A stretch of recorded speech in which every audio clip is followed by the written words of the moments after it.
में जितने भी ब्रह्मचर्यों का समूह था उस समूह में ही मैं बैठा था, अकेला तो हूँ नहीं, वहाँ पर भी एक समूह है और समूह में ही वह अध्ययन कराते रहे और उस समय हम सुनते सुनते आए और मंगलाचरण उन्होंने किया। वस्त्र परिवर्तन होने के उपरांत तत्पर सूत्र का उच्चारण उन्होंने बाद में कराया।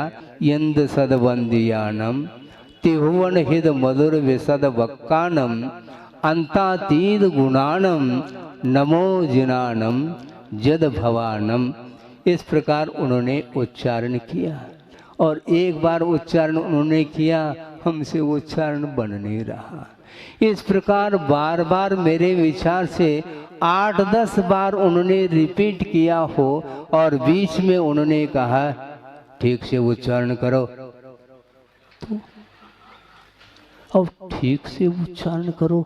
क्या ठीक और क्या गैर ठीक मुझे ज्ञात ही नहीं, मैं क्या ठीक से उच्चारण करूं। फिर भी वो कह रहे हैं जी ठीक से करने का प्रयास करूंगा। हमने कोई उत्तर नहीं दिया क्योंकि उत्तर ठीक नहीं माना जाता। वो जो कह रहे हैं उसको स्वीकारता देनी चाहिए। जी प्रयास करूंगा, मन में सोच रहा हूँ। और मैं बार बार उच्चारण किया, धीरे धीरे वह उच्चारण सुधरता गया। अर्थ ये है उस समय वस्त्र परिवर्तन करने के उपरांत मेरे हाथ में क्या दिया गया था,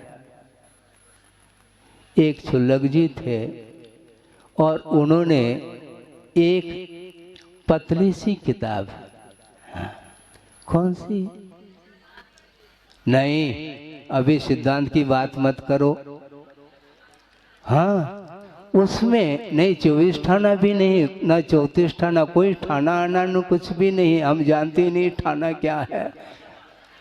सुनो मैं कह रहा हूँ, एक पतली सी किताब है और उसमें प्रभु पतित पावन की विनती है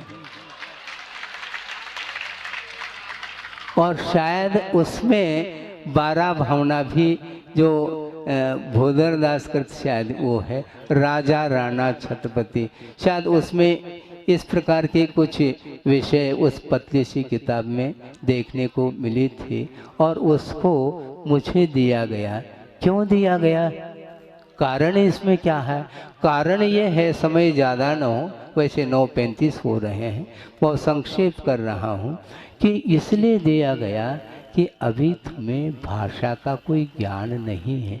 कहा उन्होंने कुछ नहीं, किंतु अनुमान तो होता ही है क्योंकि नर्सरी का छात्र है और यमे की किताब रख दो उनके हाथ में दे दो, कोई औचित्य नहीं है। इसलिए उस नर्सरी में प्रवेश जो किया है जिसने, उस छात्र के लिए वह पतली सी किताब हाथ में पकड़वा दी और एक सूत की माला दे दी, चांदी सोने की नहीं, हाँ सूत की, जो मंदिर वगैरह में खुट्टी पर टांगी जाती है और वही जो है ना, हाँ उसमें मनिया भी नहीं सरकती, गांठ है उसमें, और उसको लेकर के हम जाप कर रहे हैं। और